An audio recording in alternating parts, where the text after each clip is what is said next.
Hello दोस्तों, स्वागत है आपका स्टडी विथ नितेश में। दोस्तों, आज इंडियन नेशनल कांग्रेस का पार्ट 4 मैं आपको बताने जा रहा हूं। पार्ट 3 में आपको मैं पहले बता चुका हूं। आज 26 सेशन के बारे में, अधिवेशन के बारे में बताऊंगा, जो कि कोलकाता में हुआ था 1911 में। इसके अध्यक्ष थे विशन नारायण धर। इसके जो है अध्यक्ष थे। रविन्द्रनाथ टैगोर के द्वारा जो रचित राष्ट्रगान नेशनल एंथम जन गण मन पहली बार गाया गया था।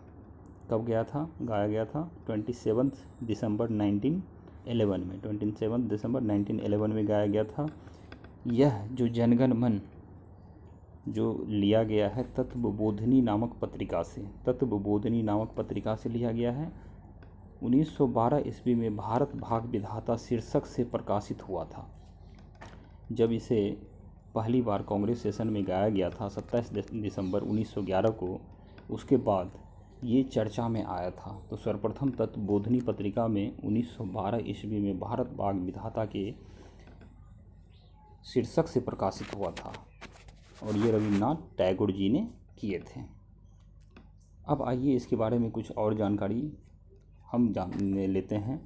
जन गण मन, ये राष्ट्रगान, इसका ड्यूरेशन जो रहता है, जो गाते हैं वो 52 सेकेंड का रहता है। ओरिजिनली ये बंगाली में है ना। इसके ऑथर एंड कंपोजर जो है रविंद्रनाथ टैगोर जी हैं। इसको गवर्नमेंट ऑफ इंडिया ने अडॉप्ट किया था 24 जनवरी 1950 में। 24 जनवरी 1950 में इसको अडॉप्ट किया था गवर्नमेंट ऑफ इंडिया ने। तो आप ये दोनों याद रखेंगे, नेशनल एंथम और नेशनल सॉन्ग दोनों ही अडॉप्ट किया था 24 जनवरी 1950 के दिन ही। परंतु कुछ अवसरों पर जो हमारे नेशनल एंथम है, इसको कुछ अवसरों पर जो है बहुत ही संक्षिप्त, मतलब छोटा में गाया जाता है, जिसमें केवल 20 सेकेंड लगते हैं। ओरिजिनली 52 सेकेंड लगते हैं, लेकिन जब संक्षिप्त में गाते हैं तो 20 सेकेंड लगते हैं। इसका कारण क्या है आखिर 20 सेकेंड लगने का? इसका कारण ये है कि राष्ट्रगान की पहली और अंतिम पंक्ति को ही गाया जाता है। जब ये छोटा हो जाता है तो इसका दो ही पंक्ति को गाया जाता है, स्टार्टिंग वाले को और लास्ट वाले को। इसलिए इसका टाइमिंग 20 सेकेंड ही रह जाता है। अब आइए इसके बारे में और कुछ जानकारी लेते हैं। The song national anthem was translated in English in 1919, मतलब 1919 में ये ट्रांसलेट किया गया था इंग्लिश में, विद द टाइटल, और उसका टाइटल क्या था? मॉर्निंग सॉन्ग इन इंडिया, मतलब इंडिया का जो है मॉर्निंग सॉन्ग, उसका टाइटल रखा गया था। और ये ट्रांसलेट करने वाले कोई और नहीं, रविंद्रनाथ टैगोर जी ही है ना। रविन्द्रनाथ, ये काफ़ी सारे एग्जाम में पूछे जाते हैं क्वेश्चन, तो आप दोस्तों इन्हें अच्छी तरह से याद रखेंगे। जो Rabindranath Tagore translated also in English. What was the first title given by the author of national anthem? जो जब पहला टाइटल दिया गया था नेशनल एंथम का ऑथर के थ्रू, ऑथर कौन थे? ऑथर रविन्द्रनाथ टैगोर जी थे। तो उस समय दिया गया था भारत विधाता, है ना, भारत विधाता दिया गया था।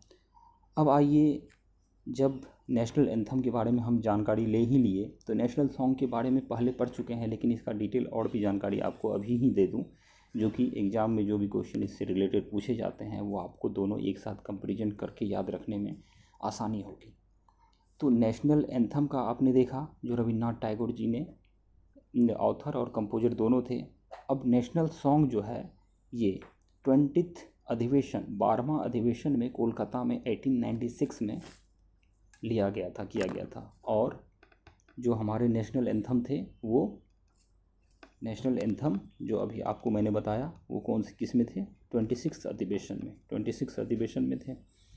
अब देखिए यहाँ पे नेशनल सॉन्ग बंकिम चंद्र चटर्जी द्वारा लिखा गया है। ओरिजिनली संस्कृत और बंगाली में लिखा गया है, ये संस्कृत और बंगाली में। आपको पता है ये आनंद मत करके जो बुक था उससे लिया गया है। एक नोवेल था आनंद मत, वो जो बंगाली में नोवेल ये था, उससे लिया गया है ये। अब देखिए, बहुत ही इम्पोर्टेंट चीज़ है जो कि आपको बहुत सारे कम किताबों में ये देखने को मिलेगा। नेशनल सॉन्ग जो लिखा गया है, जिसको वंदे मातरम हम लोग बोलते हैं, है ना, राष्ट्रीय गीत बोलते हैं वंदे मातरम, बंकिम चंद्र चटर्जी के द्वारा लिखा गया 1870 ईस्वी में। और ये कहाँ से लिया गया है? आनंद मठ से लिया गया है, जो कि बंगाली का एक नोवेल था बंगाली का। और ये पोएम को जो है फर्स्ट टाइम जो गाया गया था वो किसके द्वारा? बंकिम चंद्र चटर्जी के द्वारा नहीं गाया गया था। नेशनल एंथम जो लिखे थे रविन्द्रनाथ टैगोर जी, उनके द्वारा गाया गया था 1896 में। तो ये ज़्यादा ही इम्पोर्टेंट हो जाता है, क्योंकि यहाँ पे हम कंफ्यूज करेंगे।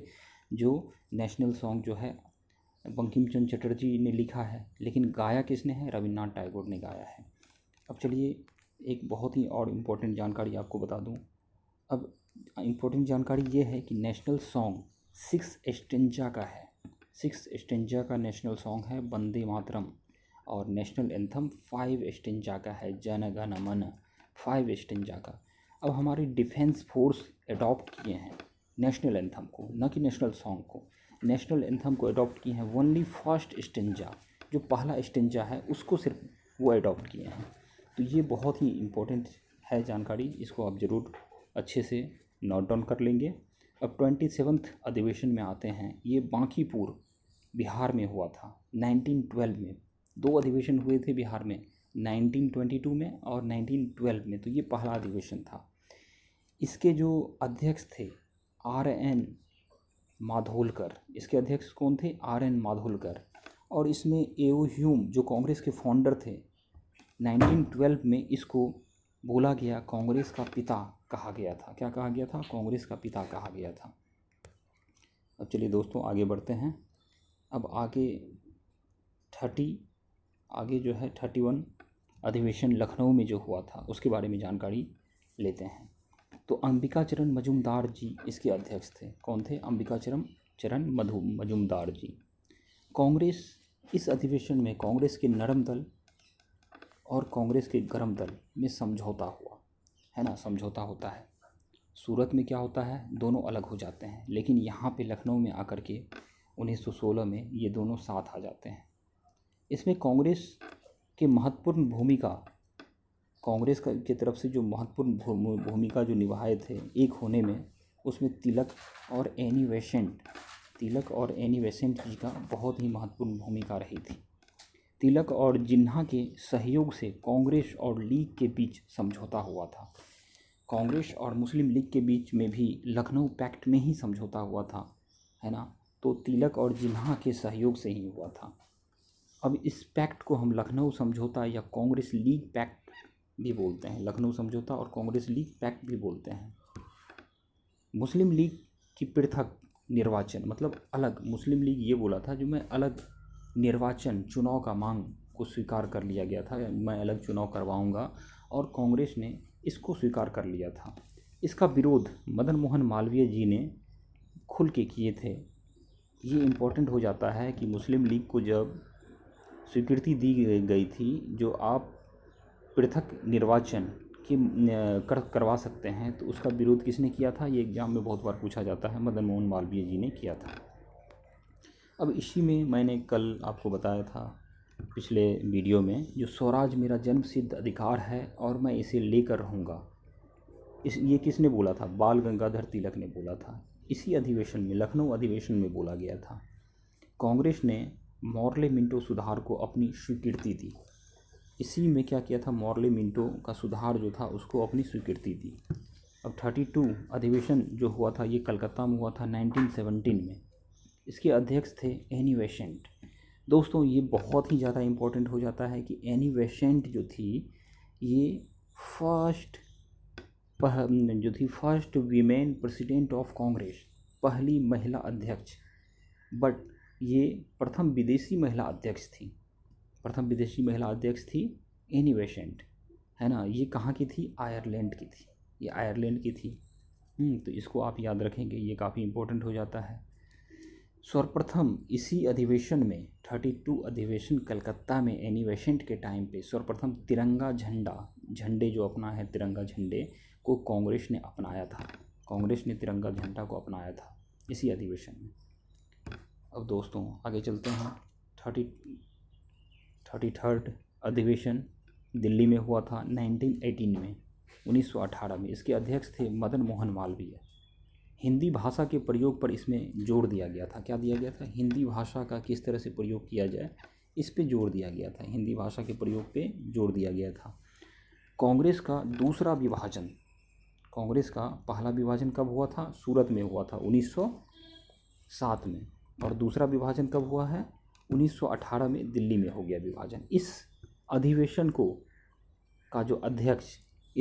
का अध्यक्ष अभी जो बनाया गया है, मदन मोहन मालवीय जी को बनाया गया है। लेकिन इसके पीछे एक रहस्य ये था कि इस अधिवेशन का रहस्य बाल गंगाधर तिलक को चुना गया था, लेकिन वैलेंटाइन सिरॉल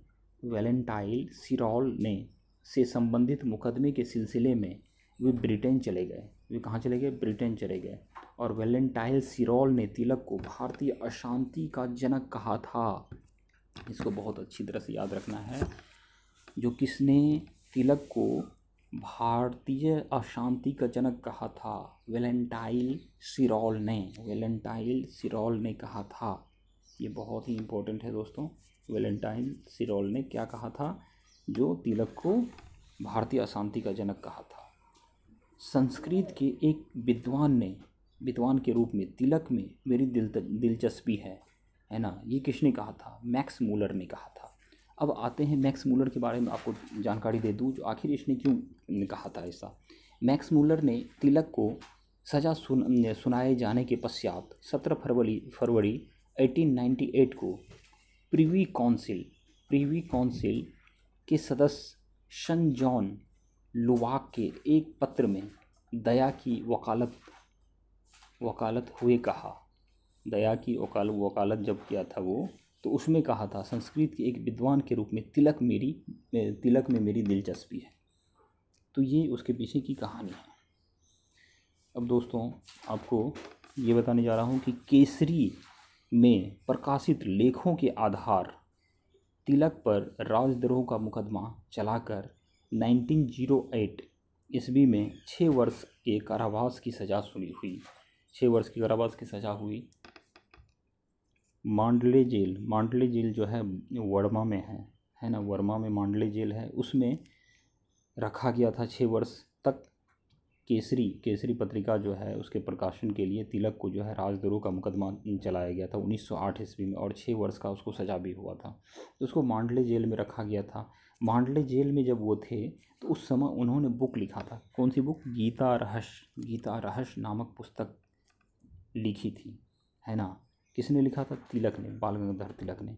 अब महाराष्ट्र में गणपति बप्पा का जो है पूजा, है ना, गणपति पर्व का श्री गणेश जो है, इसमें गणपति जी का पूजा होता है।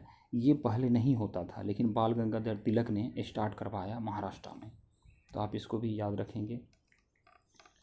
अब आते हैं दोस्तों, भारतीय राष्ट्रीय कांग्रेस का पहला विशेष